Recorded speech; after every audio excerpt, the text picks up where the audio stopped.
ایک ہے ایک شخص معین المسیح الدجال، ان دونوں میں فرق ہے۔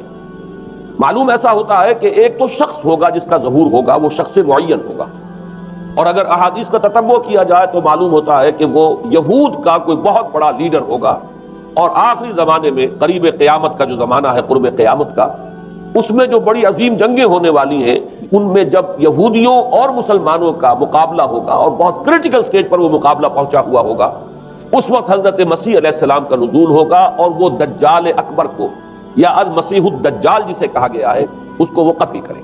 تو المسیح الدجال یہ تو ایک شخص معین، البتہ دجالی فتنہ صرف ایک شخص معین کے ساتھ نہیں متعلق، بلکہ اس کے لیے جو احادیث آئی ہیں ان کا جب ہم تتبع کرتے ہیں، ان سب کو جب جمع کرتے ہیں تو معلوم ہوتا ہے کہ وہ ایک خاص کیفیت ہے، ایک خاص دور میں کچھ ایسی کیفیات پیدا ہو جائیں گی کہ جن کو دجالی فتنے سے تعبیر کیا گیا ہے۔ وہ کیفیات کیا ہیں؟ میں کچھ احادیث کے حوالے سے وہ میں نوٹ کر کے لایا ہوں، آج آپ کے سامنے رکھ رہا ہوں۔ پہلی بات یہ معلوم ہوتی ہے کہ اس دور میں، اس دجالی فتنے میں، انسان کو جو قواعد طبعیہ ہیں، جو قدرت کی طاقتیں ہیں، کائناتی قوتیں ہیں، ان پر غیر معمولی غلبہ، اختیار حاصل ہو جائے گا، اور وہ دجال متصرف ہوگا ان تمام قواعد طبعیہ پر، بالکل ایسے انداز میں جیسے کبھی انبیاء کرام علیہ السلام کو اللہ تعالیٰ معجزے عطا فرماتے۔ وہ معجزے کہ جو اللہ تعالیٰ کے فضل و کرم سے اللہ کے رسولوں کو عطا ہوئے ہیں، گویا کہ وہ سب کی سب کیفیات ہیں کہ جو دجال کے بارے میں قرآن مجید یا احادیث نبیہ میں وارد ہوئی۔ مثلاً پہلی بات یہ بتائی گئی کہ اس کے لیے فاصلہ بے معنی ہو کر رہ جائے گا، انتہائی تیز رفتاری ہوگی جو اسے حاصل ہوگی۔ چنانچہ الفاظ یہ ہے کالغیث استدبرت الريح، وہ ایک ایسے طوفان کے مانند جو ہے وہ سیلاب آئے گا کہ جیسے کوئی بہت زوردار آندھی جو ہے اس کے ساتھ طوفان آیا کرتا ہے۔ آپ سائیکلون کا تصور کیجئے کہ جس طریقے سے وہ ایک انتہائی تیز رفتار ہوا جو ہے وہ طوفان کو لے کر آتی ہے، اس طور سے وہ فتنہ پھیلے گا۔ ایک اور حدیث میں الفاظ ہے فَلَا تَدَعُ قَرْيَةً إِلَّا حَبِطَتْهَا فِي 40 لَيْلَةً، یہ مسلم شریف کی روایت ہے حضرت نواس ابن سمعان رضی اللہ تعالیٰ عنہ۔ کوئی قریہ تک نہیں چھوڑے گا دنیا کی کوئی آبادی چھوٹی سے چھوٹی جس میں وہ نہیں پہنچ جائے گا 40 دن کے اندر اندر۔ یہ اس کی تیز رفتاری کا عالم ہوگا، گویا کہ میں تعبیر کر رہا ہوں اسے ان الفاظ سے کہ فاصلہ بے معنی ہو کر رہ جائے۔ اسی کے ضمن میں بعض اور روایات آئی ہیں۔ سواری جو ہے اس دجال کی، اس کو گدھے سے تعبیر کیا گیا ہے، اس لیے کہ ظاہر بات ہے اس دور میں اور کسی شے کا اگر تذکرہ کیا جاتا ہوائی جہاز کا یا راکٹس کا تو وہ تو لوگوں کی سمجھ میں نہ آتا، اور پہلے انہیں ساری سائنس پڑھانی پڑتی تب وہ الفاظ استعمال کرتے، لہذا وہ اس کا خچر، اس کا جس پر سواری ہوتی ہے، لیکن اس کی تیز رفتاری کے لیے الفاظ آئے ہیں کہ اس کا ایک قدم اگر مکے میں ہوگا تو دوسرا قدم شام میں جا کر پڑے، اور الفاظ یہ آئے ہیں کہ اس کے دونوں کانوں کے درمیان فاصلہ جو ہے وہ 40 باع کا یعنی 80 ہاتھ کا ہوگا۔ بلکہ حضرت علی رضی اللہ تعالیٰ عنہ کے خطبے میں جو اس کا بیان ہوا ہے کہ اس کا ایک کان جو ہے وہ 30 ہاتھ لمبا کان ہوگا اس کا۔ ابھی ذرا یہ صرف احادیث آپ سنتے جائیے، پھر اس کے بارے میں ان سب کو جوڑ کر جو ہمیں نتیجہ نکالنا ہے اس پر گفتگو بعد میں ہوگی۔ اسی طرح آواز کا معاملہ کہ اس کی آواز 4 دانگ عالم میں بیک وقت سنی جائے۔ الفاظ یہ ہے ینادی بصوت لہو یسمع لہو ما بین الخافقین، وہ ایک ایسی آواز کے ساتھ پکارے گا کہ جسے مشرق و مغرب کے مابین رہنے والا ہر شخص سنے گا۔ اس کی آواز جو ہے گویا کہ وہ تمام فاصلوں کے جو پردے ہیں اس کے لیے وہ حائل نہیں رہیں گے، بلکہ یہ کہ اس کی آواز جو ہے پوری دنیا میں مشرق و مغرب میں بیک وقت سنائی دے گی۔ تیسری بات معلوم ہوتی ہے کہ علاج معالجہ وہ اس انتہا کو اور عمل جراحی اس انتہا کو پہنچ جائے گا۔ یہاں وہ الفاظ آئے ہیں جو قرآن مجید میں حضرت مسیح کے معجزات کے لیے آئے۔ حضرت مسیح کے الفاظ میں ابرئ الاکمہ والابرص، کہ میں مادر ذات اندھے کو اور جو کوڑھ کا مرض تو ان دونوں کو میں ٹھیک کر دیتا ہوں۔ حضرت مسیح علیہ السلام صرف ہاتھ پھیرتے تھے اور مادر ذات جو نابینا ہے، اندھا، بینائی اس کی آ جاتی تھی، اور کوڑھی جو ہے اس کے جسم پر ہاتھ پھیرتے تھے اس کا کوڑھ درست ہو جاتا۔ ابرئ الاکمہ والابرص، وہی الفاظ آئے حدیث میں کہ دجال کو یہ قدرت حاصل ہو جائے گا۔ نمبر 2 یہ کہ وہ یحیی الموتیٰ، جیسے کہ حضرت مسیح کے الفاظ ہے وہ احیی الموتیٰ، میں زندہ کرتا ہوں مردے کو۔ حضرت مسیح فرماتے تھے ایک مردے کو قم باذن اللہ، اور وہ کھڑا ہو جاتا تھا۔ بالکل اسی طریقے سے دجال کو بھی قدرت حاصل ہو جائے گی کہ وہ مردوں کو زندہ کرے گا۔ مزید وضاحت ایک حدیث میں یہ ہے کہ وہ ایک شخص کو آری کے ساتھ بیچ میں سے چیرے گا، 2 ٹکڑے کر دے گا، پھر سینے گا اور زندہ کر دے گا۔ معلوم یہ ہوا کہ علاج معالجے کا علم اور دوسرے یہ کہ جراحی کا علم جو ہے وہ اپنی ان بلندیوں کو پہنچے گا کہ اس حد تک انسان کی رسائی ہو جائے گی۔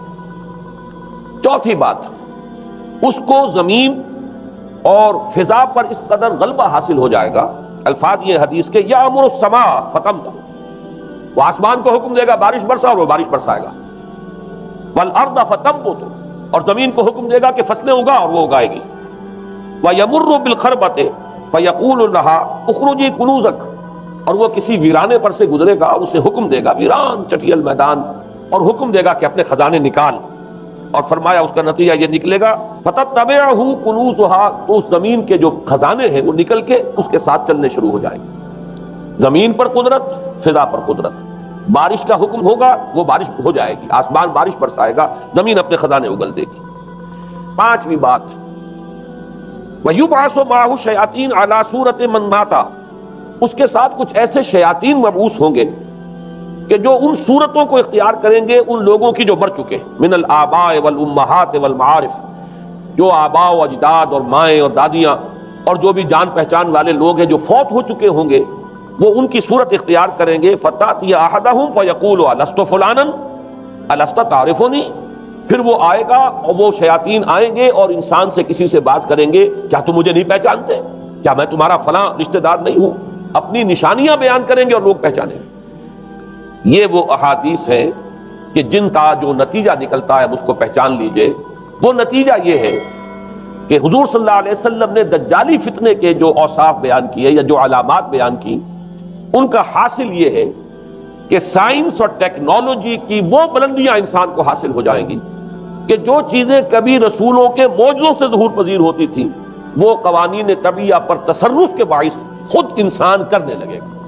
یہ ہے در حقیقت حاصل۔ چنانچہ آج آپ دیکھیے وہ جو اس کا گدھا ہے وہ ہمارے آج کل کے ہوائی جہاز ہے، اور آپ کو معلوم ہے کہ یہ رڈار جو ہیں ان کے ہوائی جہازوں کے، یہ بالکل اینڈز پر ہوتے ہیں، ان کے بازوؤں پر، اور یہی ان کے کان ہیں، انہی سے انہیں وہ معلومات حاصل ہوتی ہیں۔ خود ان کی لمبائی چوڑائی جو ہے وہ کتنی ہے، اور پھر یہ کہ ان کے درمیان فصل جو ہے وہ 80 ہاتھ کا یا 40 باہ کا وہ موجود ہے، اور جہاز کی ایک اڑان اب تو کہیں بات پہنچ گئی کہ آپ کو معلوم ہے کہ پوری دنیا کے گرد بھی ایک جہاز جو ہے وہ چکر لگا لیتا ہے چند گھنٹوں کے اندر۔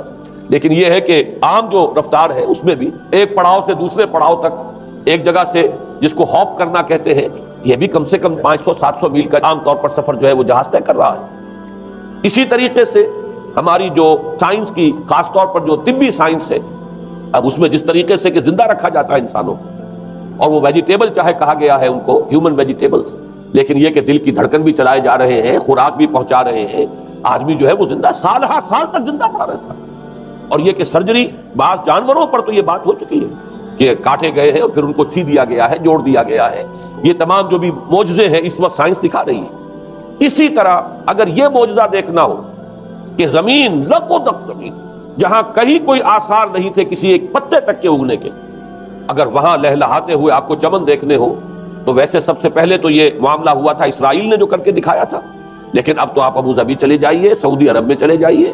سعودی عرب کے اندر حال یہ ہے کہ آپ اگر ہوائی جہاز سے سفر کریں ریاض سے جدہ تک، تو آپ کو جگہ جگہ بڑے سرکولر پیچز نظر آئیں گے جہاز سے، نہایت گرین، اور اس کے اندر جو ہے آرٹیفیشل اریگیشن کے ذریعے سے، اور بہت عمدہ وہاں کاشت ہو رہی ہے، بہت خوبصورت فارمز جو ہیں وہ تمام کے تمام سرکولر پیچز، اس لیے کہ جو اریگیشن ہوتی ہے وہ ان ویلز کے ذریعے سے ہوتی ہے کہ جو ایک سرکل میں چلتے ہیں، اور پانی کی وہ آرٹیفیشل بارش جو ہے وہ ہوتی رہتی ہے۔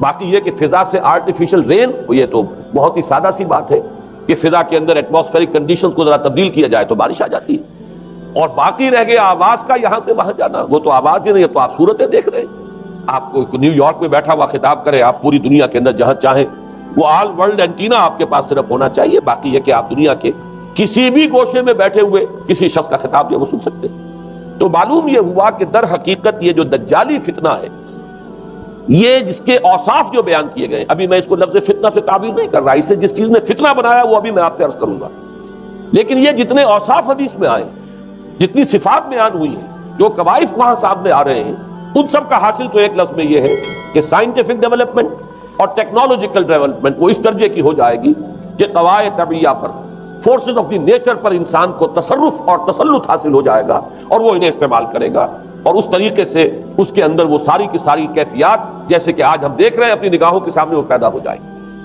اب سوال یہ ہے کہ اس شے کو فتنہ کس چیز نے بنایا؟ یہ بات سمجھ لیجیے. جہاں تک سائنسی ترقی کا تعلق ہے، تکنیکی ترقی کا تعلق ہے، یہ چیزیں فی الاصل فتنہ نہیں ہے. یہ تو وہ علمہ آدم الاسماء کلہا کا ظہور ہے. اللہ تعالیٰ نے ازل میں حضرت آدم علیہ السلام کو جو صلاحیت عطا فرما دی تھی، یہ ایکسفولیشن ہے اس کا ظہور ہے. جیسے کہ آم کی گٹھلی میں آم کا درخت ہے، لیکن ظاہر بات ہے کہ اس کو درخت بننے میں وقت لگتا ہے. پہلے وہ 2 پتے نکلتے ہیں، پھر وہ بڑھتا ہے معاملہ، کئی سال میں جا کر وہ درخت جو ہے وہ جوان ہوگا، وہ پھل دے گا. اسی طریقے سے یوں سمجھیے کہ بالقوہ وہ علم حضرت آدم علیہ السلام کو دے دیا گیا، یعنی وہ صلاحیتیں ودیت کر دی گئیں، وہ فیکلٹیز، سمع اور بصر اور فؤاد، دیکھو سنو نتیجہ نکالو اور آگے بڑھو. آپ نے چیز دیکھی، ایک سنی، نتیجہ نکالا، اس کو نوٹ کیا، آگے بڑھے، پھر کوئی چیز دیکھی، پھر کوئی سنی، اپنے سابق جو نتیجہ آپ نے نکال کر محفوظ کیا تھا اپنی میموری میں، اس کے ساتھ اس کو ٹیلی کیا، کوئی اور نتیجہ نکل آیا اور آگے بڑھے. تو یہ تو سٹیپ بائی سٹیپ، قدم بہ قدم انسانی علم آگے بڑھ رہا ہے. یہ ہرگز فتنہ نہ ہوتا، میرے الفاظ پر توجہ کیجئے، اگر اس کے ساتھ متوازن طور پر ایمان اور روحانیت کا ارتقا بھی ہوتا رہے. اگر اس کے ساتھ اللہ کی معرفت، اللہ کی محبت، آخرت کا ایمان، منزل انسان کی جو ہے وہ آخرت ہے، دنیا نہیں ہے، اگر یہ چیزیں ساتھ کے ساتھ ہوتی تو یہ ہرگز فتنہ نہیں.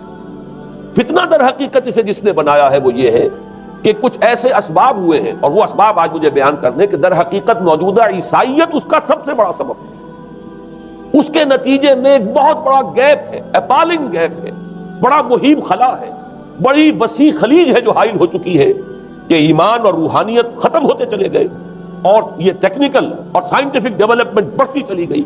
ان دونوں کے درمیان جو مہیب خلا پیدا ہوا ہے اس نے اسے فتنہ بنا دیا ہے، اور عظیم ترین فتنہ بنا دیا. ورنہ اگر اس کے ساتھ ہی اللہ پر ایمان، آخرت پر ایمان، اور انسان کے اندر ایمانی کیفیات، اس کی روحانی کیفیات اگر یہ بھی برقرار رہتی، بلکہ اس کے ساتھ متوازن طور پر ان کو ترقی کرنا چاہیے تھی، تو یہ ہرگز فتنہ نہیں ہے. تو پہلی بات یہ سمجھ لیجئے کہ اگرچہ دجالی فتنے کے جو صفات، اس کے اوصاف، اس کی علامات، اس کے مظاہر جو بھی حدیث کے ذریعے سے ہمیں معلوم ہے، جس کا میں نے ابھی آپ کے سامنے تذکرہ کیا، وہ سب در حقیقت تعبیر ہے اس دور کا جو محاورہ ہے، اس دور کی جو زبان ہے، اس دور میں جن الفاظ سے گفتگو کی جا سکتی تھی، اس دور کے ایڈیم میں آج کی جو سائنٹیفک اور ٹیکنالوجیکل ترقی ہے، گویا کہ اس کی تعبیر کی گئی ہے کہ وہ دجالی فتنہ ہوگا. لیکن اس شے کو فتنہ بنانے والی شے در حقیقت یہ ہے کہ ایک بہت بڑی خلیج حائل ہو چکی ہے ایمان اور روحانیت، اور دوسری طرف سائنٹیفک اور ٹیکنالوجیکل ڈیولپمنٹ میں. ان دونوں کے درمیان اتنا بعد اور فصل پیدا ہو گیا ہے کہ جس کی وجہ سے اس نے فتنے کی شکل اختیار کی. اس کا سبب کیا ہے، آج ہمیں اس پر غور کرنا ہے. دیکھیے حضرت مسیح علیہ السلام کا دین، اور جیسا کہ میں نے عرض کیا ہے سورہ کہف کے پہلے رکوع میں تذکرہ انہی کا ہو رہا ہے. وَيُنذِرَ الَّذِينَ قَالُوا اتَّخَذَ اللَّهُ وَلَدًا مَا لَهُم بِهِ مِنْ عِلْمٍ وَلَا لِآبَائِهِمْ كَبُرَتْ كَلِمَةً تَخْرُجُ مِنْ أَفْوَاهِهِمْ يَقُولُونَ إِلَّا كَذِبًا فَلَعَلَّكَ بَاخِعٌ نَفْسَكَ عَلَىٰ آثَارِهِمْ إِن لَّمْ يُؤْمِنُوا بِهَٰذَا الْحَدِيثِ أَسَفًا. ان آیات کا پہلے ترجمہ آپ سن لیجئے، جو پہلی آیات ہے ان کا ترجمہ ہم کر چکے ہیں. کل حمد اس اللہ کے لیے ہے جس نے اپنے بندے پر کتاب نازل فرمائی اور اس میں کوئی کجی نہ رکھی، جو بالکل سیدھی ہے اور خبردار کرتی ہے ایک ایسی بڑی عظیم اور مہیب جنگ سے کہ جو خاص اللہ کی طرف سے ہوگی، اور بشارت دیتی ہے مومنین کو جو نیک عمل کریں کہ ان کے لیے بہت بڑا اور بہت عمدہ اجر ہے. ماکثین فیہ ابدا، وہ اس میں رہیں گے ہمیشہ ہمیشہ. وَيُنذِرَ الَّذِينَ قَالُوا اتَّخَذَ اللَّهُ وَلَدًا، اب دوہرا کر بات آئی، اور تاکہ خبردار کر دے ان کو جنہوں نے یہ کہا کہ اللہ نے کسی کو اپنا بیٹا بنایا. مَا لَهُم بِهِ مِنْ عِلْم، نہیں ہے ان کے پاس اس کے بارے میں کوئی علم. وَلَا لِآبَائِهِمْ، نہ ان کے آباء و اجداد کے پاس کوئی علم تھا، کوئی عقلی دلیل نہیں، کوئی اللہ کی اتاری ہوئی کسی کتاب میں، اللہ کے اتارے ہوئے کسی صحیفے میں اس کے لیے سند نہیں. وَلَا لِآبَائِهِمْ كَبُرَتْ كَلِمَةً تَخْرُجُ مِنْ أَفْوَاهِهِمْ، بہت بڑی بات ہے کہ جو نکل رہی ہے ان کے منہوں سے. ان یقولون الا کذبا، نہیں بول رہے یہ، نہیں کہہ رہے یہ مگر جھوٹ. فلعلک باخع نفسک علی آثارہم، تو اے نبی صلی اللہ علیہ وسلم شاید کہ آپ اپنے آپ کو ہلاک کر لیں گے ان کے آثار پر. یہ آثار کے لفظ کو میں ابھی جو کٹو رکھ رہا ہوں، بعد میں اس کی وضاحت کروں گا. ان لم یؤمنوا بهذا الحدیث اسفا، اگر یہ لوگ ایمان نہ لائے اس حدیث پر، یہ حدیث قرآن، اس پر اگر یہ ایمان نہ لائے، جیسے کہ وہاں فرمایا گیا تھا اگر رحمت خداوندی میں داخل ہونا ہے اے بنی اسرائیل تو یہ شاہدرہ ہے رحمت خداوندی کا قرآن حکیم، آؤ اور داخل ہو جاؤ. یہاں پر ان عیسائیوں کو متنبہ کیا جا رہا ہے اگر وہ اس حدیث پر، یہ حدیث اللہ کی کتاب، احسن الحدیث کتاب متشابہہ فبأی حدیث بعدہ یؤمنون، اگر اس اللہ کی حدیث پر، اللہ کی کتاب پر یہ ایمان نہ لائے تو جو ان کے آثار ہوں گے، جو نتائج نکلیں گے، ان پر اے نبی شاید کہ آپ اپنے آپ کو صدمے اور رنج اور غم سے ہلاک کریں۔ یہ ہے در حقیقت وہ آیات کے جن میں تذکرہ ہو رہا ہے عیسائیت کا۔ لیکن عیسائیت سے مراد کیا ہے اسے سمجھیے۔ حضرت مسیح علیہ السلام کا دین تو بعین ہی وہی دین تھا جو دین آدم سے لے کر محمد تک صلی اللہ علیہ وسلم وعلیہ الصلوۃ والسلام جتنے انبیاء آئے ہیں ان کے دین میں کوئی فرق نہیں۔ دین توحید وہی ایمان، البتہ شرائع کے اندر، شریعتوں میں کچھ تفصیلی احکام میں فرق ہوا ہے، شریعت موسوی اور شریعت محمدی میں علی صاحب الصلوۃ والسلام تھوڑا تھوڑا فرق ہے، دین ایک ہی ہے۔ شرع لکم من الدین ما وصى به نوحا والذی اوحینا الیک وما وصینا به ابراہیم وموسیٰ وعیسیٰ، دین میں تو ہم نے وہی شے تمہارے لیے بھی معین کی ہے مسلمانوں کہ جس کی کہ ہم نے نوح کو وصیت کی تھی اور جس کی کہ ابراہیم کو اور موسیٰ کو اور عیسیٰ کو وصیت کی، دین ایک ہے۔ ان الدین عند اللہ الاسلام، تو دین مسیحی بھی وہی تھا بعین ہی جو دین محمدی ہے اور دین موسوی ہے صلی اللہ علیہ وسلم علیہ الصلوۃ والسلام۔ البتہ حادثہ جو نہایت عظیم پیش آیا ہے وہ یہ ہے کہ پال، ساؤل اس کا نام تھا پہلے، جس نے کہ اپنی زندگی میں حضرت مسیح علیہ السلام جب تک موجود تھے دنیا میں شدید انہیں تکلیفیں پہنچائیں، شدید ایذائیں پہنچائیں، ان کی مخالفت پر کمر بستہ رہا۔ لیکن اس کے بعد جب انہیں اٹھا لیا گیا، یا عیسائیوں کے عقیدے کے مطابق وہ سولی دے دیے گئے، اور اس کے بعد ان کا عقیدہ بھی یہ ہے کہ سولی پانے کے بعد پھر وہ زندہ ہو کر آسمان پر چلے گئے، جبکہ ہم یہ سمجھتے ہیں اور ہمارا ایمان ہے کہ انہیں سولی دی نہیں گئی، بلکہ انہیں تو پہلے ہی اٹھا لیا گیا تھا، ان کی جگہ کوئی اور ہے۔ انجیل برنباس نے یہ بات بالکل واضح کر دی کہ در حقیقت وہی حواریین میں سے جس نے کہ غداری کی تھی اور پکڑوایا تھا، مخبری کی تھی، وہی ہے جس کی شکل بنا دی گئی تھی حضرت مسیح علیہ السلام کے جیسی مانند، اور وہ شخص ہے کہ جو سولی چڑھا۔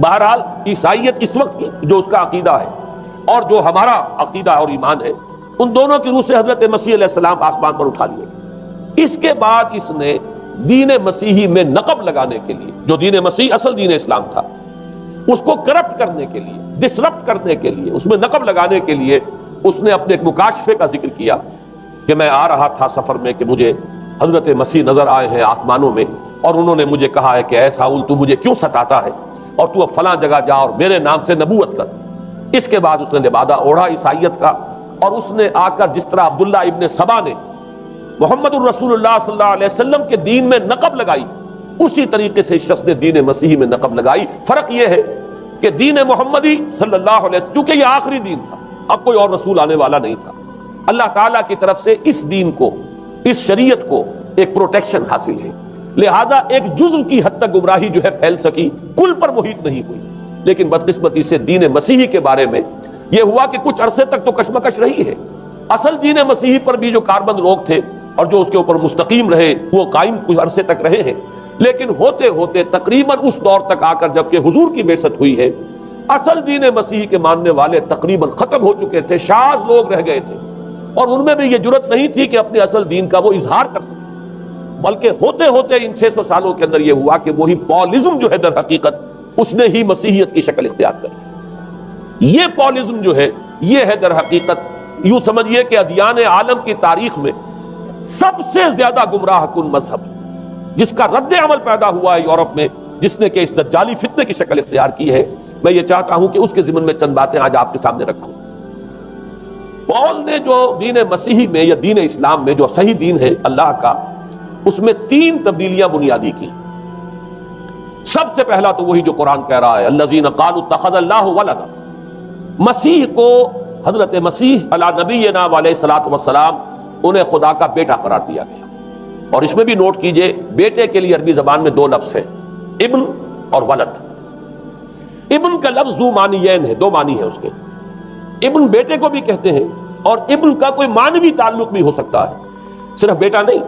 ابن السبیل مسافر کو کہتے ہیں، راستے کا بیٹا، یعنی چونکہ راستے کے ساتھ اس کا ایک تعلق ہے، راستہ چل رہا ہے، وہ تو ابن السبیل ہے۔ ابن الوقت، وقت کا بیٹا، وہ وقت کا بیٹا اس معنی میں نہیں ہے، بلکہ یہ ہے کہ جو ہر وقت جو ہے حالات کے مطابق گرگٹ کی طرح اپنا رنگ بدلتا چلا جائے، چلو تم ادھر کو ہوا ہو جدھر کی، وہ ابن الوقت ہے۔ تو ابن الوقت اسی طریقے سے جو میں نے دوسری مثال دی ہے، ان کو اگر آپ سامنے رکھیں گے تو معلوم یہ ہوا کہ ابن کے تو دونوں معنی ہو سکتے ہیں، لیکن ولد یہ بالکل مخصوص ہے، اولاد کے معنی میں ولد، یہ تو گویا کہ صلبی اولاد. اور عیسائیت وہ ہے مذہب کہ جس نے کہ بدترین شرک کی صورت اختیار کی ہے، اور ان کے ہاں عقیدے میں یہ الفاظ ہیں کہ مسیح اللہ کا، خدا کا صلبی بیٹا ہے، تاکہ کوئی شک نہ رہ جائے کہ کوئی اور نسبت ہے جسے ابن سے تعبیر کیا گیا، کوئی اور تعلق ہے جس کے لیے یہ لفظ اختیار کیا گیا. صلبی کا لفظ استعمال کیا گیا ہے کہ یہ خدا کا صلبی بیٹا ہے. اور یوں سمجھیے اب اس کا جو نتیجہ نکلا کہ بیٹا اگر کسی کا ہے تو ظاہر بات ہے کہ وہ ہم جنس ہے، ہم نوع ہے اپنے باپ کا. انسان کا بیٹا انسان ہوگا، سید زادہ جو ہے سید کا بیٹا سید ہوگا، مغل کا بیٹا مغل ہوگا، گھوڑے کا بیٹا گھوڑا ہوگا، گدھے کا بیٹا گدھا ہوگا. معلوم یہ ہوا کہ بعین ہی جو کچھ باپ ہوتا ہے وہی بیٹا ہوتا ہے. لہذا اس لفظ نے در حقیقت شرک کی بدترین صورت اختیار کی کہ بالکل اللہ کے برابر، اللہ کا ہم نوع. گویا کہ بدترین شرک جو ہے شرک فی الذات ہے، اور شرک فی الذات کی بدترین صورت یہ ہے کہ جو عیسائیت میں آئی ہے کہ حضرت مسیح علیہ السلام کو اللہ کا صلبی بیٹا قرار دیا گیا. اب اس کے نتیجے میں چونکہ ظاہر بات ہے کہ آخر بائبل بھی موجود تھی، اس بائبل کو ایک دم کیسے ختم کر دیتا سینٹ پال کہیں یا بہرحال میں تو لفظ سینٹ اس کے ساتھ استعمال نہیں کرنا چاہتا، لیکن چونکہ ہمیں یہ ہدایت ہے قرآن مجید کی بھی کہ جو باطل معبود بنا لیے جاتے ہیں انہیں بھی ہم کوئی ان کے لیے توہین والے الفاظ استعمال نہ کریں، لہذا میں یہ لفظ استعمال کر رہا ہوں، ورنہ جی تو چاہتا ہے کہ کوئی اور لفظ اس کے لیے استعمال کیا جائے. لیکن جو بھی اس وقت دنیا میں اس کا معروف نام ہے پال، سینٹ پال، تو اس نے چونکہ ظاہر بات ہے کہ پوری بائبل کو کیسے ختم کر دیتا، ایک دم تورات کو کیسے ختم کر دیتا. تورات تو آج تک چلی آ رہی ہے بائبل کے ساتھ ملی ہوئی، the old testament, the new testament, یہ دونوں مل کر بائبل بنتی ہے. لہذا اب گورکھ دھندا بنانا پڑا انہیں، وہ تسلیس والا گورکھ دھندا، 3 میں 1 1 میں 3، توحید بھی ہے تسلیس بھی ہے، 3 میں 1 1 میں 3. اور یہ وہ شے ہے کہ جس نے عقیدے کا تعلق عقل سے منقطع کر دیا. اس سے سمجھ میں آنے والی بات ہے، 3 میں 1 1 میں 3 ایک گورکھ دھندا ہے. نتیجہ انہوں نے یہ نکالا کہ ڈوگما در حقیقت اس کا عقل سے کوئی تعلق نہیں، ڈوگما بس عقیدہ ہے، اور اس عقیدے ہی کے اوپر سارے دین کی بنیاد ہے. باقی وہ عقل میں آئے نہ آئے، عقل کے لیے قابل قبول ہو یا نہ ہو، یہ بات اچھی طرح سمجھ لیجئے کہ اگرچہ ہمارے ہاں بھی ہم بھی یہ بات کہتے ہیں کہ بہت سے حقائق جو ہے کائنات کے وہ ایسے ہیں کہ جن تک عقل کی رسائی نہیں، اس کے لیے ہم مجبور ہیں، محتاج ہیں وحی کی ہدایت کے. لیکن 2 چیزوں میں فرق کیجئے، ایک ہے عقل سے ماورا ہونا اور ایک ہے عقل کے خلاف ہونا. ان دونوں چیزوں میں زمین و آسمان کا فرق. ایک وہ حقائق ہے کہ جو عقل از خود ان تک رسائی حاصل نہیں کر سکتی، لیکن جب وہ سامنے آتے ہیں تو عقل تسلیم کرتی ہے کہ ہاں یہ بات سمجھ میں آتی ہے. ایک وہ چیزیں ہیں کہ جن کو عقل تسلیم نہیں کرتی. تو ایک ہے مخالف عقل، ایک ہے ورائے عقل. ان دونوں میں زمین و آسمان کا فرق ہے. ہمارے دین میں تو عقل کو اپیل کیا گیا ہے، لعلکم تعقلون، لعلہم یعقلون، اولو الالباب الذین یعقلون. اب ظاہر بات ہے کہ عقل کو ہاتھو برہانکم ان کنتم صادقین، لاؤ دلیل اپنی. تو دلیل سے عقل سے اپیل کی گئی. اور اس میں وہ رشتہ جو میں نے کئی مرتبہ بیان کیا علامہ اقبال کے اشعار کے حوالے سے کہ عقل گو آستاں سے دور نہیں، اس کی قسمت میں پر حضور نہیں. اور گزر جا عقل سے آگے کہ یہ نور چراغ راہ ہے، منزل نہیں. منزل تک تو عقل نہیں پہنچائے گی لیکن راستہ تو دکھاتی ہے. اور جب کہ وحی کی روشنی سامنے آتی ہے تو عقل اس کی تصدیق کرتی ہے. یہ ہے ہمارا موقف اور یہ ہے عقلی معقول موقف. لیکن عیسائیت نے، بلکہ کہنا چاہیے پالزم نے، مجھے یہاں پر لفظ عیسائیت اب استعمال کرنا نہیں چاہیے اس لیے کہ حضرت عیسیٰ سے اب اس کی نسبت نہیں رہی. حضرت عیسیٰ سے اس کی نسبت جو ہے یہ مس نومر ہے، یہ غلط نام ہے. دی 100 کا مصنف جو ہے ڈاکٹر مائیکل ہارٹ، اس نے یہ بہت بڑی بات کہی. اس نے کہا در حقیقت موجودہ جو عیسائیت ہے اسے پالزم کہنا چاہیے. یہ پالزم ہے، کرسچینٹی نہیں. اس لیے کہ در حقیقت حضرت مسیح علیہ السلام کی تعلیم جب تک وہ دنیا میں تھے وہ یہ نہیں تھی کہ جو پال نے دی. البتہ اس نے پال کو بہت بڑا شخص مانا، اس میں کوئی شک نہیں، اس لیے کہ اس نے تاریخ کے ایک دھارے کا جو ہے وہ رخ موڑ دیا ہے. اللہ تعالیٰ کے صحیح دین کو گویا کہ قلع قمع کر کے ایک نیا دین اس طریقے سے پھیلایا ہے کہ آج بھی شاید دنیا میں کثیر ترین تعداد عیسائیت ہی کے نام لیواؤں کی ہے، واللہ عالم، یا شاید گوتم بدھ کے ماننے والوں کی ہے. بہرحال یہ کہ بہت بڑی تعداد میں آج حضرت مسیح علیہ السلام کی طرف جو منسوب ہے غلط طور پر دین، اس کے نام لیوا دنیا میں. اس اعتبار سے وہ یقیناً اس کا تو حق رکھتا ہے کہ اس کا نام بھی اس کتاب میں آئے کہ جس نے تاریخ کے اوپر اثرات اپنے پیدا کیے. اور حضرت مسیح علیہ السلام جب تک دنیا میں تھے، عیسائیت کی حقیقت بنی اسرائیل یا یہودیت کے ایک فرقے سے زیادہ نہیں تھی. ڈیٹیچ نہیں ہوا تھا یہ دین حضرت موسیٰ علیہ السلام کے دین سے. لیکن یہ کہ پال نے اسے بالکل ایک مستقل بذات ایک جداگانہ دین کی شکل دے دی ہے، تو یہ پالزم ہے. پالزم نے در حقیقت سب سے پہلا کام یہ کیا کہ عقل سے بالکل تعلق منقطع کر دیا. عقیدہ ڈوگما جو ہے وہ خلاف عقل، جو بات بات عقل میں آئے نہ آئے بس مان لی. تو پہلی تو یوں سمجھیے کہ نقب جو لگی ہے دین کے اندر وہ اس تسلیس کے حوالے سے، اور تسلیس کا گورکھ دھندا خلاف عقل، لہذا ڈوگما کی جو کا لفظ جو استعمال ہوا ہے کہ بس اس کو تو ہم مانیں گے چاہے وہ عقل کے لیے قابل قبول ہو چاہے نہ ہو. دوسرا اس سے بھی زیادہ آپ دیکھیے ایک سے ایک بڑھ کر اینٹ رکھی جا رہی ہے. خشت اول چونے حد میں مار کر تاثریہ امیر ابد دیوار کچ. دوسرا کفارے کا عقیدہ جو مبنی ہے صلیب کے عقیدے پر. مسیح نے انتہائی ذلت کی موت یعنی صلیب کی موت جو ہے وہ خود کہتے ہیں کہ انتہائی ذلت کی موت ہوئی. یہ ذلت کی موت کا پیالہ اس لیے پیا تاکہ اس کے ماننے والوں کی طرف سے کفارہ ادا ہو جائے. مسیح کفارہ ادا کر چکا ہے، اب جو شخص بھی مسیح کو مان لے گا اس کی گویا کہ نجات ہو گئی. اس کا عمل سے کوئی تعلق، عمل ہو نہ ہو، بد کردار ہو، اچھا کردار والا ہو، نیک ہو، بھلا ہو، جیسا بھی ہو، برا ہو، بدماش ہو، لچا ہو، لفنگا ہو، مسیح کو مان لے صرف ماننے پر، اس لیے کہ مسیح تو اس کی طرف سے کفارہ پیش کر چکا. سارے گناہوں کا کفارہ جو ہے مسیح نے انتہائی ذلت آمیز موت جو ہے قبول کر کے گویا کہ اپنے ماننے والوں کے تمام گناہوں کا کفارہ دے دیا. یہ دوسرا عقیدہ. اس کا نتیجہ کیا نکلا؟ تسلیس نے عقل سے تعلق توڑ دیا تھا مذہب کا، اس نے عمل سے تعلق توڑ دیا. ڈوگما ہی ڈوگما ہے، نہ عقل سے کوئی تعلق نہ عمل سے کوئی تعلق، کوئی تعلق نہیں رہا. دین کی جڑیں جو ہے دونوں اعتبار سے، دین تو نام ان دو چیزوں کا، الا الذین آمنوا وعملوا الصالحات، دونوں کی گویا کہ جڑیں منہدم ہو گئیں، بنیادیں منہدم ہو گئیں، جڑیں کاٹ دی گئیں کہ نہ اس کا تعلق عقل کے ساتھ ہے نہ عمل کے ساتھ. تیسری بات آئی ہے، اس نے کہا شریعت منسوخ. یہ عجیب ہے، دیکھیے جسے آئرنی آف فیٹ کہتے ہیں انگریزی زبان میں. ابھی تک بائبل کے اندر سینٹ میتھیو کے جو روایت ہے، متی کی انجیل جسے کہا جاتا ہے gospel of the Lord according to Saint Matthew, اس میں جو سرمن آف دی ماؤنٹ ہے، ایک واعظ ہونے کے اعتبار سے واقعتاً میں اس کی عظمت کا بڑا قائل ہوں، عظیم ترین واعظ ہے دنیا کا. اس کے شروع میں یہ الفاظ موجود ہیں، don't think I have come to destroy law, ہرگز یہ نہ سمجھنا کہ میں شریعت کو ختم کرنے آیا. وہ یہ کہہ کر گئے تھے کہ شریعت موسوی تم پر لاگو رہے گی، عائد رہے گی، لیکن پال نے تیسرا نقب لگایا، شریعت ساقط کر دی. اس کی ضرورت کیوں محسوس ہوئی یہ بھی سمجھ لیجئے. حضرت مسیح یہ کہہ کر گئے تھے کہ میں صرف بنی اسرائیل کے لیے آیا ہوں، میں اسرائیل کے گھرانے کی کھوئی ہوئی بھیڑوں کی تلاش میں آیا ہوں. انجیل میں یہ الفاظ آج بھی موجود. حضرت مسیح نے اپنے حواریین کو جب بھیجا ہے کہ اب جاؤ تبلیغ کرو میری طرف سے، اس کی ہدایتوں میں ایک ہدایت یہ بھی ہے کہ تمہیں صرف اسرائیلیوں تک تبلیغ کرنی ہے، باہر نہیں. میں صرف اسرائیلیوں کی طرف رسول بنا کر بھیجا گیا ہوں. یہ الفاظ بھی موجود ہیں. اگرچہ اس وقت کے انجیل میں جو الفاظ ہیں وہ تو میں سمجھتا ہوں کہ حضرت مسیح علیہ السلام کے شایان شان نہیں ہے، وہاں کوئی نہ کوئی تحریف ہوئی ہے لفظی، اس لیے کہ وہاں تشبیہ دی گئی ہے کہ کوئی اپنے بچے کے حصے کی روٹی جو ہے کتے کے آگے نہیں ڈالتا. گویا کہ جینٹائلز جو ہیں غیر بنی اسرائیلی، انہیں اس جملے کی روح سے انہیں کتوں سے تشبیہ دی جا رہی ہے کہ میرے پاس میرے بچوں کے حصے کی روٹی ہے، میرے بچے ہیں اسرائیلی، میری روٹی جو ہے یہ جو میرے پاس ہے وہ اسرائیلیوں کے لیے ہے، کوئی اپنے بچوں کے حصے کی روٹی کتے کو نہیں کھلاتا. یہ جملہ تو میں سمجھتا ہوں حضرت مسیح کا نہیں ہو سکتا، لیکن یہ ہدایت کہ تمہیں تبلیغ صرف اسرائیلیوں میں کرنی ہے یہ قرآن مجید کی روح سے ثابت ہے. اس لیے کہ قرآن بھی یہ کہتا ہے کہ رسولاً الی بنی اسرائیل، حضرت مسیح علیہ السلام رسول بنا کر بھیجے گئے تھے بنی اسرائیل کی طرف. اس لیے کہ وہ یوں سمجھیے کہ جسے ہمارے ہاں عام اصطلاحات میں علماء کہا کرتے ہیں تاج و تخت ختم نبوت، وہ تاج و تخت ختم نبوت تو ابھی منتظر تھا محمد رسول اللہ صلی اللہ علیہ وسلم کی آمد کا کہ وہی آئیں گے تو انہی کی بعثت ہوگی پوری نوع انسانی کی طرف. آپ سے پہلے کسی رسول کی بعثت پوری نوع انسانی کی طرف نہیں ہوئی بشمول حضرت مسیح علیہ السلام. ہر جو ہے رسول جو آیا ہے آپ سے پہلے اپنی اپنی قوموں کی طرف آیا ہے. لیکن اس پال نے کیا کیا؟ پہلے تو یہ اصول توڑا.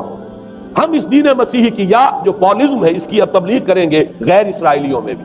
وہاں انہیں دقت پیش آئی، شریعت موسوی بڑی بھاری شریعت ہے، اب وہ بھاری شریعت جو ہے اس کو قبول کرنا تو لوگوں کے لیے آسان نہیں ہے. انہوں نے یہ کیا کہ یہ شریعت تم پر ساقط، شریعت کا بوجھ تم پر نہیں، برڈن آف لا یہ تمہارے لیے نہیں ہے. اور میں یہاں مثال دے دینا چاہتا ہوں، بین ہی تاریخ نے اپنے آپ کو دہرایا ہے. عبداللہ ابن سبا نے جو فتنہ شروع کیا تھا ہمارے ہاں، ہماری تاریخ میں جو اس کے اثرات پھر پیدا ہوئے ہیں ان میں سے ایک جو ہے وہ شکل وہ اسماعیلیت والی ہے کہ اسماعیلیت نے بھی بین ہی یہی شکل اختیار کی ہے. ہندوستان میں آ کر جب اسماعیلی داعیوں نے جب تبلیغ کی ہے تو شریعت ساقط کر دی. آج آپ کو جو اسماعیلی ملیں گے ان کے ہاں کوئی شریعت نہیں ہے، کوئی نماز نہیں، مسجد ان کی ہوتی نہیں، جماعت خانہ ہوتا ہے، وہ کلب گھر ہے، آتے ہیں جمع ہوتے ہیں کھانا کھاتے ہیں، اللہ اللہ خیر صلی اللہ کو باتیں چیتیں کرتے ہیں. ان کے اوپر شریعت ہے ہی نہیں، نہ روزہ ہے نہ نماز ہے. اور بعین ہی وہی جو اختیارات میں ابھی آپ کو بتاؤں گا کہ جو پوپ کے ہیں وہی ان کے امام حاضر کے اختیارات ہیں۔ بہرحال تیسری نقب جو میں نے عرض کیا آپ سے وہ یہ تھی کہ شریعت منسوخ، اس کا نتیجہ کیا نکلا؟ اب دیکھیے ذرا غور کیجئے، ایک بہت بڑا خلا پیدا ہو گیا، وہ خلا کون پر کرے گا؟ شریعت کے بارے میں سارے اختیارات اب پوپ کو حاصل ہیں، وہ جس چیز کو چاہے حلال کر دے، جس چیز کو چاہے حرام کر دے، جس چیز کو چاہے قرار دے دے کہ یہ ممنوع ہے، جس چیز کی چاہے اجازت دے دے، اس لیے کہ اب شریعت تو رہی نہیں، خلا ہے، اس میں سوالات تو پیدا ہو گئے، یہ کام کیا جائے یا نہ کیا جائے، کون کرے گا؟ تو جب شریعت ختم ہوئی تو سارا اختیار پوپ کے ہاتھ میں آ گیا۔ یہ میں بعد میں ذرا اور تفصیل سے بتاؤں گا کہ کیسے کیسے اختیارات پھر مذہبی طبقے کے ہاتھ میں آئے ہیں۔ اس کے نتیجے میں تاریخ انسانی میں ورسٹ فارم آف تھیوکریسی پیدا ہوئی۔ تھیوکریسی کسے کہتے ہیں؟ جو آج کی اصطلاح میں گالی ہے، تھیوکریسی۔ قائد اعظم کے جملے آپ نے کئی پڑھے ہوں گے، اسلام میں کوئی تھیوکریسی نہیں، مذہبی طبقے کی حکومت نہیں ہے اسلام میں، اور 100% درست ہے۔ تھیوکریسی کہتے ہیں ایک مذہبی حلقے کی، مذہبی طبقے کی حکومت، اس کے ہاتھ میں اختیارات آ گئے۔ اور قرآن مجید میں اسی وجہ سے ان کے اوپر الزام لگایا گیا، اتخذوا احبارهم ورهبانهم اربابا من دون اللہ، انہوں نے اپنے علماء اور صوفیوں کو اللہ کے سوا اپنے معبود بنا لیا۔ حضرت عدی ابن حاتم رضی اللہ تعالیٰ عنہ جب ایمان لائے، یہ حاتم طائی جو مشہور ہے سخاوت میں، ان کے بیٹے ہیں، قبیلہ طے سے ان کا تعلق ہے، حاتم طائی تو طے سے ہے، ان کے بیٹے عدی ہیں، یہ عیسائی تھے۔ یہ جب ایمان لائے اور پھر انہوں نے قرآن پڑھا تو انہیں ایک اشکال ہوا کہ قرآن مجید میں تو ہم پر الزام لگایا گیا ہے کہ اتخذوا احبارهم ورهبانهم اربابا من دون اللہ۔ تو عرض کیا انہوں نے، ڈرتے ڈرتے عرض کیا ہوگا حضور کی خدمت میں کہ حضور یہ بات تو کچھ درست نہیں معلوم ہوتی، ہم نے تو کبھی اپنے علماء اور رہبان کو خدا نہیں سمجھا، وہ اس مغالطے میں تھے کہ جب تک سجدہ نہ کیا جائے شاید خدا نہیں مانا گیا۔ حضور نے پوچھا کیا ایسا نہیں ہے کہ جس چیز کو وہ حلال کہتے تم حلال مان لیتے ہو، جس چیز کو حرام کہتے ہیں حرام مان لیتے ہو؟ جی ہاں یہ تو ہے، یہی تو فرمایا اربابا من دون اللہ ہے۔ تحلیل و تحریم کا اختیار صرف اللہ کے ہاتھ ہے، یا اللہ کے نمائندے کی حیثیت سے اس کے رسول کے پاس ہے جس کو وحی آتی ہے، اس کے بعد کسی کو اختیار نہیں ہے۔ اجتہاد کر سکتا ہے لیکن اجتہاد کے لیے دلیل دینی ہوگی، نص سے، کتاب اللہ سے کوئی دلیل لاؤ، سنت رسول اللہ سے کوئی دلیل لاؤ، استنباط کرو، عقل سے بات کرو، لیکن یہ ہے کہ تحلیل و تحریم یہ خدائی اختیار ہے، اللہ کے ہاتھ میں اس کا اختیار ہے، اور اللہ کے نمائندے کی حیثیت سے زیادہ یہ اللہ کے رسولوں کے ہاتھ میں اختیار آتا ہے، اس کے علاوہ کسی کے لیے، کسی اور کے لیے یہ مان لیا گیا تبھی تو ان کو خدا بنا لیا گیا۔ اسی معنی میں آج کی جمہوریت جو ہے وہ بدترین شرک ہے کہ یہاں یہ تسلیم کیا جاتا ہے کہ ساورنٹی جو ہے وہ عوام کی ہے، ساورنٹی آف دی پیپل۔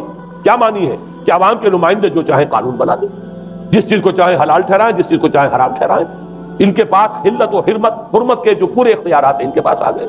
یہی تو خدائی مقام ہے، خدا کا مقام دے دیا گیا، اس سے بڑا شرک کیا ہوگا؟ در حقیقت حاکمیت غیر اللہ اس دور کا سب سے بڑا شرک۔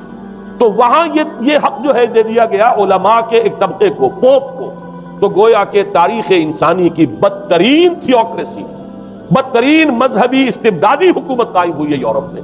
اس کے حوالے سے میں کچھ تاریخی حوالے بھی اب آپ کے سامنے رکھوں۔ دیکھیے جب تک پال نے یہ کام شروع کیا ہے تو تقریباً 3 صدیوں تک تو یہ صرف ایک مذہبی تبلیغ کا کام ہوا ہے۔ انہوں نے کوششیں کی، محنتیں کی، پیغام پہنچایا، اور جیسا کہ میں عرض کر چکا ہوں اس وقت تک گڈمٹ تھے، پال کے ماننے والے بھی تھے اور حضرت مسیح کے جو اصل صحابہ تھے جو ان کے حواریین تھے ان کے ماننے والے بھی تھے، لہذا کشمکش ان کے اندر بھی چل رہی تھی۔ لیکن ظاہر بات ہے کہ حضرت مسیح کے اصل حواریین وہ تو اول تو یہ کہ اپنی گفتگو رکھ رہے تھے محدود بنی اسرائیل تک، نمبر 2 یہ کہ انہوں نے تو شریعت کو ساقط نہیں مانا۔ جنگل کی آگ کی طرح جو مسیحیت پھیلی ہے وہ پالزم والی مسیح ہے، اس لیے کہ اس میں تو کوئی شریعت کا کوئی بوجھ نہیں، کوئی حلال نہیں، کوئی حرام نہیں، کوئی نماز نہیں، کوئی روزہ نہیں، لہذا یہ تیزی کے ساتھ پھیلی، اور 300 برس تک تو ایک کشمکش جو ہے جاری رہی۔ انہوں نے تبلیغیں کی، مصائب جھیلے، کشمکش اندر بھی چلی باہر بھی چلی۔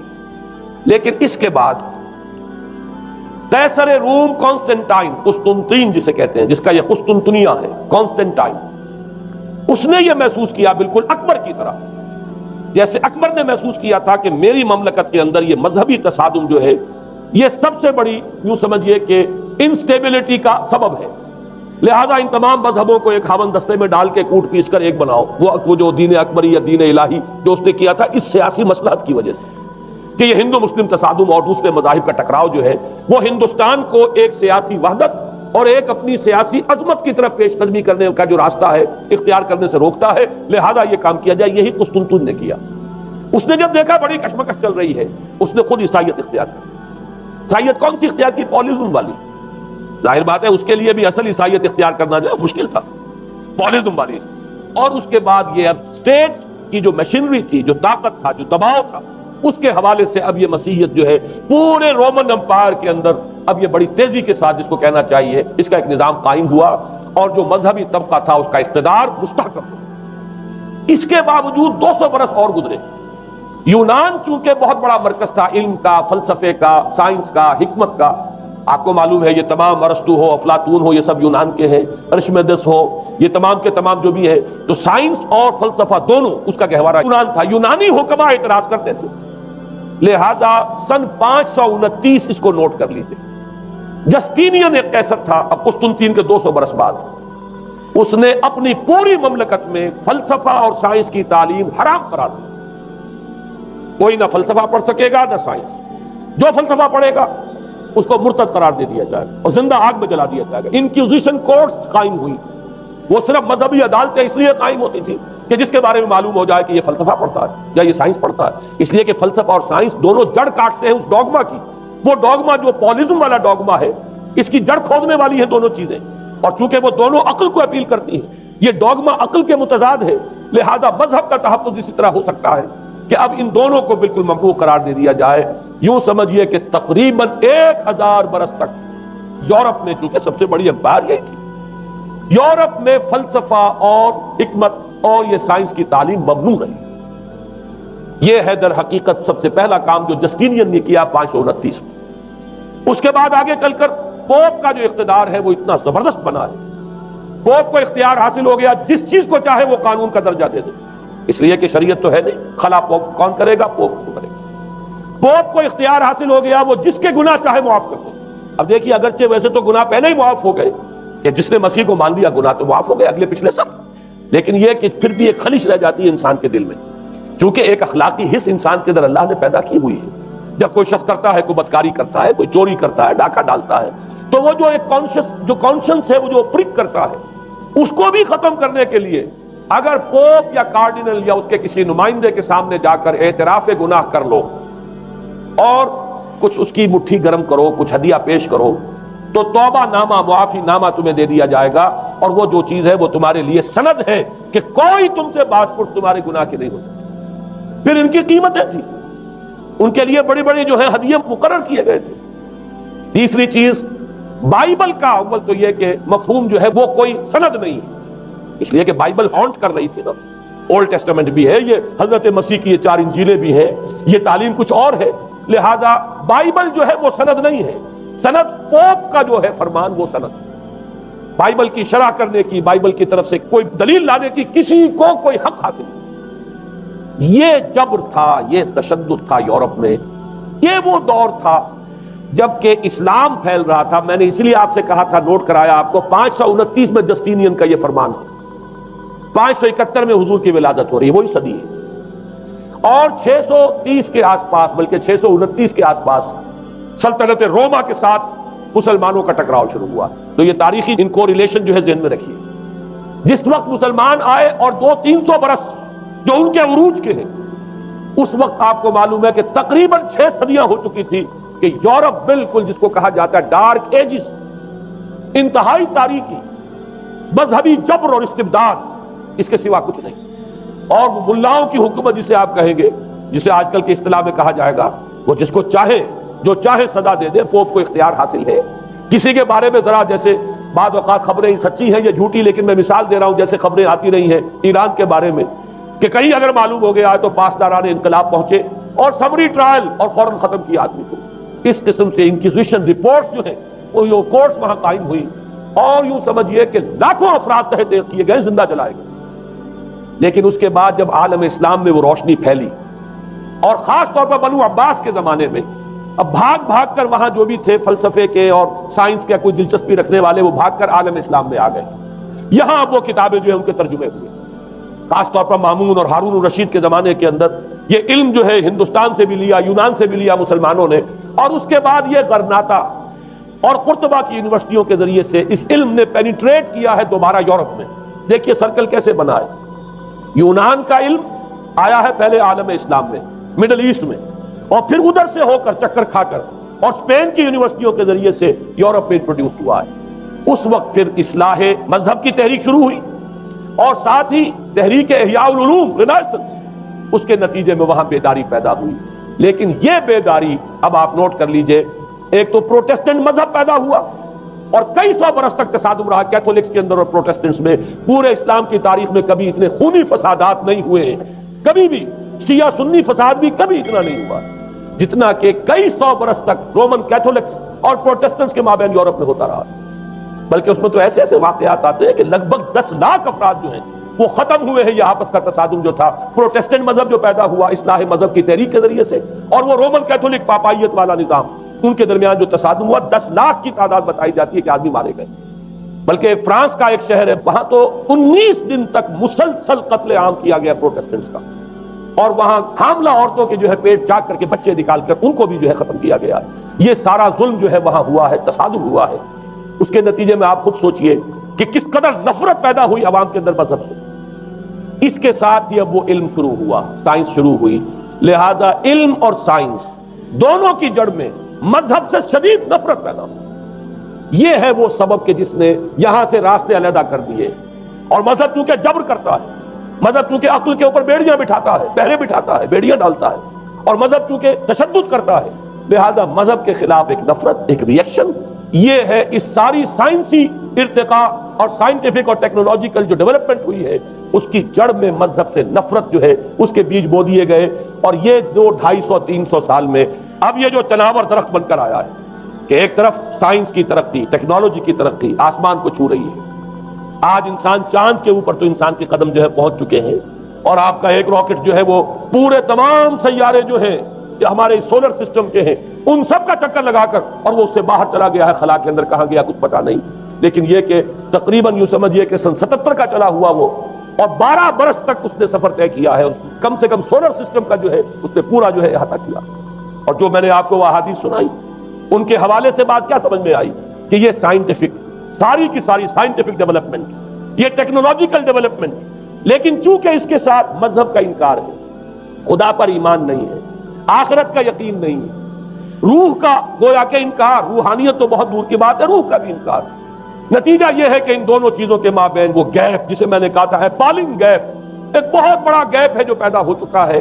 اب میں حدیث آپ کو سنا رہا ہوں، بخاری شریف میں جو روایت ہے، حضور نے فرمایا کہ دجال کے ماتھے پر لکھا ہوا ہوگا کافارا، کفر۔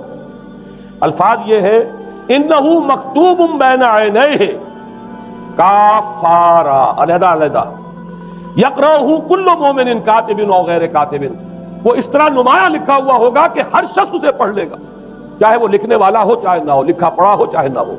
یعنی اس تہذیب کی پیشانی پر کفر لکھا ہوا، مذہب سے دشمنی، مذہب سے بغض، مذہب سے دوری، مذہب کی ہر چیز کی نفی۔ آج جو ایک ورلڈ سویلائزیشن ہے، ایک عالمی تہذیب ہے جس کا کہ غلبہ ہے ہمارے اس پورے گلوب پر، اس میں 3 چیزوں کے مقابلے میں 3 چیزوں کی اہمیت ہے۔ خدا کی اہمیت نہیں ہے، ہوگا، ہم انکار بھی نہیں کرتے، لیکن ہم جانتے بھی نہیں کہ ہے کہ نہیں۔ ہاں، اہمیت کائنات کی، غور کرو، کائنات کے قوانین کو سمجھو، ایکسپلائٹ کرو، قوت جو ہے نیچر کی قوت اس کو مسخر کرو، اس کو استعمال کرو، ہوگا خدا، ہے یا نہیں ہے چھوڑو اس بحث کو۔ اصل اہمیت جو ہے وہ کائنات۔ اسی طرح اصل اہمیت اس جسم کی ہے، مادے کی ہے، روح ہوگی کوئی شے ہمیں نہیں پتا، نہ ہم دیکھ سکتے ہیں، نہ ہم اسے چھو سکتے ہیں، نہ چکھ سکتے ہیں، ہوگی، لیکن یہ کہ اصل جو ہے اہمیت وہ مادے کی اور جسم کی، اس کی فکر کرو۔ اسی طریقے سے حیات دنیاوی، اصل سے حیات دنیاوی، اس کو بناؤ، سنوارو، بہتر سے بہتر زندگی گزارو، ویلفیئر سٹیٹ ہو، بہت ہی عمدہ ماحول ہو، اور ہر چیز کو، لیکن حیات اخروی ہوگی، اب تو آرام سے گزرتی ہے، آخرت کی خبر خدا جانتا ہے یا نہیں ہے، اس سے ہمیں کوئی بحث نہیں۔ 3 چیزوں کے مقابلے میں 3 چیزوں کی اہمیت، یا یوں کہیے کہ 3 چیزوں کے مقابلے میں مقابل کی 3 چیزوں کو بالکل غیر اہم، اس کی طرف کو توجہ ہی نہیں۔ توجہ کا ارتکاز کائنات پر ہے، ذات باری تعالیٰ پر ہے۔ ذات و صفات باری تعالیٰ ایک صرف علمی موضوع ہے، اصل توجہ کی شے کائنات ہے۔ روح ہوگی کوئی شے، اصل شے جسم ہے اور مادہ ہے۔ حیات اخروی ہمیں نہیں پتا، کسی نے واپس آ کر خبر نہیں دی مرنے کے بعد، لہذا ہم نہیں کہہ سکتے ہے کہ نہیں۔ البتہ یہ کہ حیات دنیا بھی تو ہے، اس کو مضبوطی کے ساتھ تھامو، اس کو بہتر بناؤ۔ توجہ کا اصل ارتکاز حیات دنیاوی پر۔ یہ ہے وہ گلوبل سویلائزیشن جو در حقیقت یورپ سے ابری، اور یورپ سے ابری ہے، اس کی بنیاد میں مذہب کی دشمنی موجود تھی۔ جو رد عمل تھا در حقیقت اس پاپائیت کے نظام کا، جو پولزم کے ذریعے سے دنیا میں قائم ہوا، یہ وجہ ہے۔ اور آج انسان جہاں کھڑا ہے، غور کیجئے، انتہائی ہولناک جنگ جو ہے وہ اس کے سر پر ایک خطرے کے طور پر مسلط ہے۔ دو جنگیں اس ایک صدی میں ایسی ہو چکی ہیں جنہیں اپنے ورلڈ وار 1 اور ورلڈ وار 2 اتنے بڑے پیمانے پر قتل و غارت دنیا میں پہلے کبھی نہیں ہوئی، اس لیے کہ پہلے فوجوں کی جنگیں ہوتی تھی، آبادیوں پر جا کر کہیں کوئی قتل عام ہو گیا، ورنہ یہ کہ قبضہ لیا، پہلے وہ کسی اور کی ریت ہے، اب کسی اور کی ریت ہو گئی۔ آیا بابر آیا، اس نے پانی پت کے میدان کے اندر ابراہیم لودھی کو شکست دے دی، دلی میں آ کر اس نے کسی کا خون نہیں بہایا، بس وہ آ کے تخت پر قابل ہو گئے۔ کہیں کہیں ہوئے ہیں فتنے یا پھر عذاب الہی آتے رہے ہیں کہ رسولوں کے انکار کی سزا کے طور پر قوم نسیہ منسیہ کی گئی ہے، لیکن جنگیں جو دنیا میں ہوتی تھی، وہ جنگوں کا معاملہ جو ہے وہ اس نوعیت کا ہوتا تھا، وہ فوجوں کے درمیان ٹکراؤ ہوتا تھا، میدان جنگ میں کشتوں کے پشتے لگتے تھے، لیکن اس کے بعد نہیں ہو گیا، کہیں کسی نے بہت غصہ نکال دیا۔ لیکن اس صدی میں اب جو جنگیں ہوئی ہیں اس سے تو ملک کے ملک تحس نحس ہوئے، آبادیاں ختم ہوئی، اور جو تیسری جنگ ہوگی یہ جان لیجئے، آخر انسان کب تک اسے ٹالے گا؟ رشیا کے بارے میں یہ سمجھنا کہ وہ پیچھے ہٹ گیا ہے، پسپائی اختیار کر لی، اس نے بہت بڑی حماقت ہے۔ وہ در حقیقت اب ڈپلومیسی کی راہ سے سپریمیسی چاہتا ہے، لہذا تصادم تو ہو کر رہا۔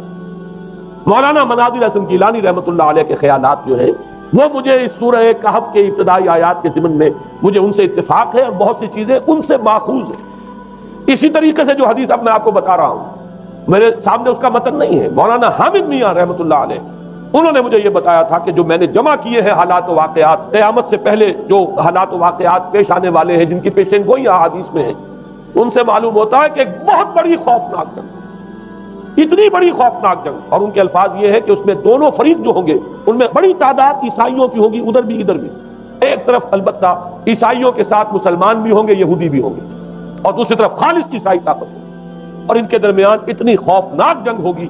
الفاظ ان کے یہ ہیں اس حدیث کے جو انہوں نے مجھے بتائے کہ ایک پرندہ سینکڑوں میل تک پرواز کرے گا اور اسے سوائے لاشوں کے اور کچھ نظر نہیں۔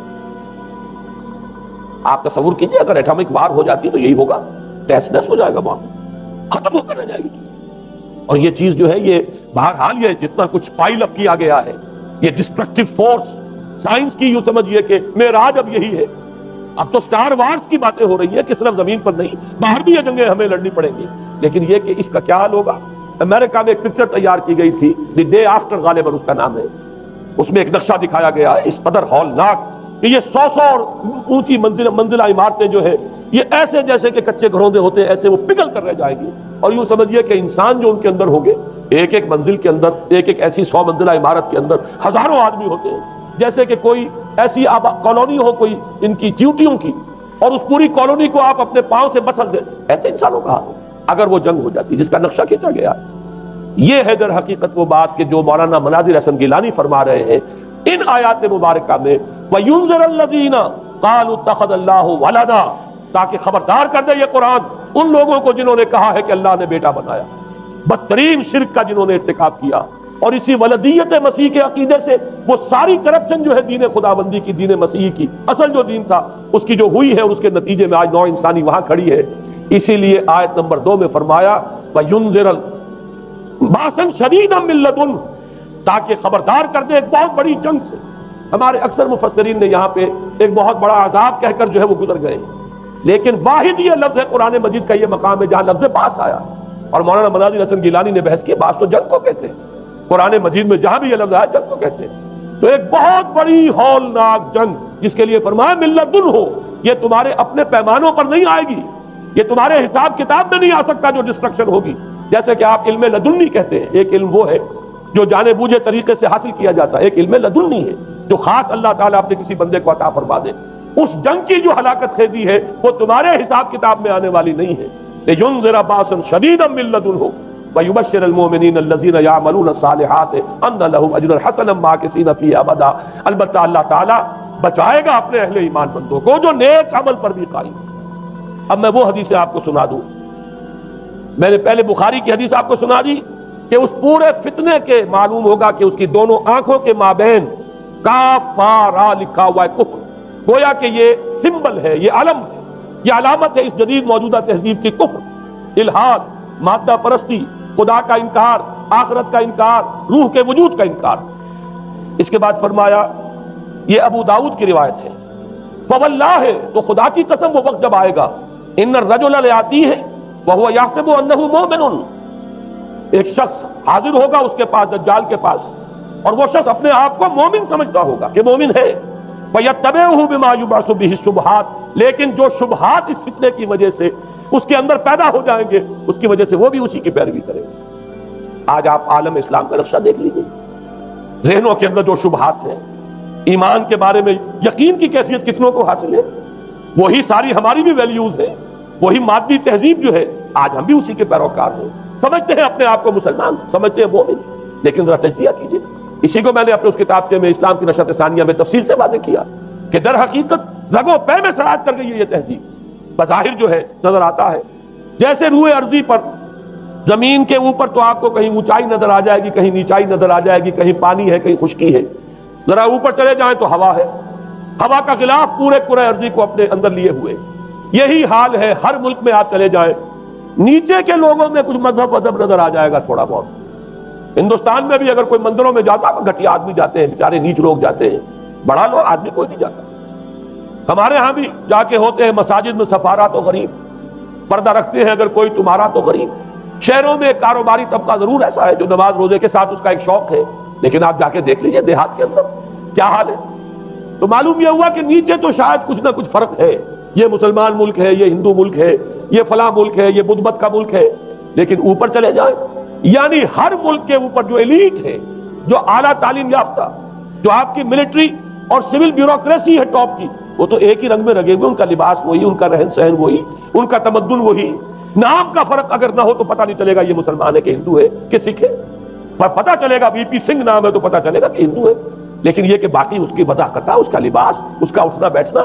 آپ کے ہاں یہ تو کچھ عوامی دور میں آ کے کرتا شلوار جو ہے وہ آئی ہے، لیکن وہ بھی اندرون ملک ہوتی ہے. باہر جا کر ہمارے اپنے ان لوگوں کے جو لباس ہوتے ہیں، آپ کو دیکھیے کہاں فرق معلوم ہو جائے گا کہ کون مسلمان ہے اور کون ہندو اور کون پارسی ہے اور کون عیسائی.